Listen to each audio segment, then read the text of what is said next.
സ്റ്റെയറിലേക്ക് വരുന്ന സമയത്ത് നമുക്ക് ഇപ്പം ലിഫ്റ്റുകൾ അവൈലബിൾ ആണ്, ഹോം ലിഫ്റ്റുകൾ അവൈലബിൾ ആണ്.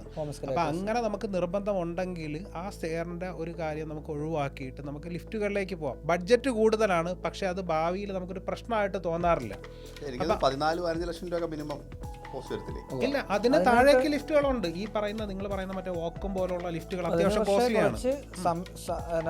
ബാക്കപ്പ് സംവിധാനങ്ങൾ വേണ്ടി വരും തോന്നുന്നു. തീർച്ചയായിട്ടും കറണ്ട് പോയി കഴിഞ്ഞാൽ അങ്ങനെയൊക്കെ കുറച്ച് ബാക്കപ്പ് സംവിധാനം. അങ്ങനെ ബാക്കപ്പ് കൊടുക്കുമ്പോൾ നോർമലി ഉള്ള ഒരു പവർ സപ്ലൈ ആയിരിക്കത്തില്ല നമ്മളതിന് ചെയ്യേണ്ടി വരിക എന്നുള്ളൊരു പ്രധാനപ്പെട്ട സാധനം. ചേട്ടാ, അതിനകത്തൊരു കാര്യം എന്ന് പറഞ്ഞാൽ നമ്മളിപ്പോൾ ഇതൊരു കൊമേഴ്ഷ്യൽ പർപ്പസ് ഒന്നും അല്ലല്ലോ. ഇപ്പം നമ്മുടെ ഇപ്പോൾ കേരളത്തെ സംബന്ധിച്ചിടത്തോളം ഭയങ്കര ടൈമിലൊന്നും കറണ്ട് പോകുന്ന ഒരു സിറ്റുവേഷൻ അല്ല.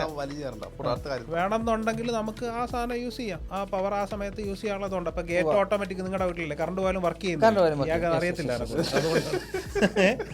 അപ്പോൾ അതിനൊക്കെയുള്ള സംവിധാനങ്ങൾ ഇപ്പോഴും ഉണ്ടെന്ന് പറയുവാണ്.